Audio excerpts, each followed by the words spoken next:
April மாதத்தில் பல புதிய வங்கி விதிகள் அமல்படுத்தப்படும், பல சேவைகள் நிறுத்தப்படும். அதே நேரத்தில் பல புதிய சேவைகள் தொடங்கப்படும். இந்த மாற்றங்கள் கணக்கு வைத்திருப்பவர்களை பாதிக்கும். எனவே இந்த மாற்றம் குறித்து எச்சரிக்கையாக இருக்க வேண்டும். புதிய வங்கி விதிகள். புதிய மாதம் தொடங்குவதற்கு முன்பு பல வங்கி நிறுவனங்கள் விதிகளில் திருத்தங்களை அறிவித்துள்ளனர். ஏப்ரல் 1 முதல் சேமிப்பு கணக்கு, ஏடிஎம் மற்றும் கிரெடிட் கார்டு தொடர்பான புதிய விதிகள் அமலுக்கு வரும். இது மட்டுமல்லாமல் சில வங்கிகளும் தங்கள் சேவைகளை விரிவுபடுத்த உள்ளன. நாட்டின் பல பிரபலமான வங்கிகள் இந்த பட்டியலில் சேர்க்கப்பட்டுள்ளன.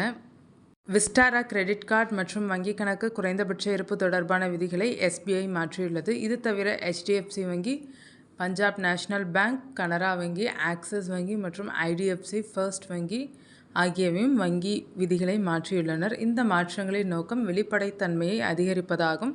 மேலும் வங்கி செயல்முறையை எளிதாக்க வேண்டும். SBI மற்றும் IDFC ஃபர்ஸ்ட் வங்கி ஆகியவை இணை பிராண்டட் விஸ்டாரா கிரெடிட் கார்டு தொடர்பான விதிகளை மாற்ற உள்ளனர். Club Vistara SBI prime credit card மற்றும் கிளப் விஸ்டாரா SBI கிரெடிட் கார்டுக்கான டிக்கெட் வவுச்சர் வசதி நிறுத்தப்படும். புதுப்பித்தல் சலுகைகளும் கிடைக்காது.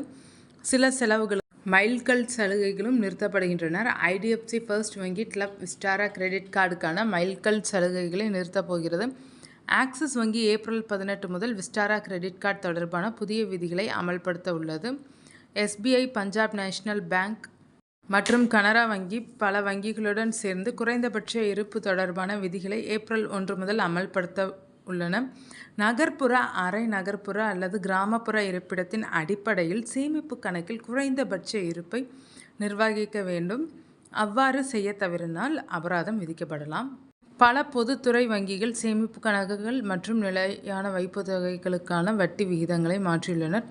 சேமிப்பு கணக்குகளுக்கான வட்டி விகிதம் இப்போது கணக்கின் இருப்பின் அடிப்படையில் கிடைக்கும். பல வங்கிகள் நேர்மறை ஊதிய முறையை அறிமுகப்படுத்த உள்ளனர். இது பரிவர்த்தனை பாதுகாப்பானதாக்கும் வகையில் 5000 ரூபாய்க்கு மேல் பணம் செலுத்துவதற்கு காசோலைகள் கட்டாயமாக இருக்கும். டெபாசிட் செய்ய வாடிக்கையாளர்கள் காசோலையில் உள்ளிடப்பட்ட தகவல்களை சரிபார்க்க வேண்டும். இதனால் பாதுகாப்பு மற்றும் வெளிப்படைத்தன்மை உறுதி செய்யப்படும். இதை செய்வதன் மூலம் மோசடி வழக்குகளை குறைக்கலாம்.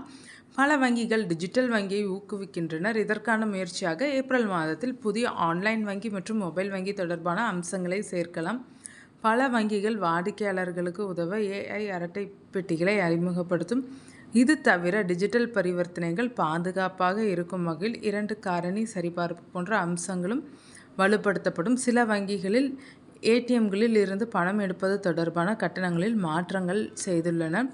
இது அடுத்த மாதம் முதல் அமலுக்கு வரும். இலவச பரிவர்த்தனைகளின் எண்ணிக்கையை விட அதிகமாக செய்வதற்கு கட்டணம் வசூலிக்கப்படும். பிற வங்கிகளின் ATMகளை பயன்படுத்துவதன் மூலம் ATM மூலம் இலவச பரிவர்த்தனைகளின் எண்ணிக்கையும் குறைக்கப்பட்டுள்ளது. பிற வங்கிகளின் ATMகளில் இருந்து மாதத்திற்கு 3 முறை பணத்தை எடுக்கலாம். இது செய்யப்படாவிட்டால் வங்கிகள் 20 முதல் 25 ரூபாய் வரை கூடுதல் கட்டணம் வசூலிக்கலாம்.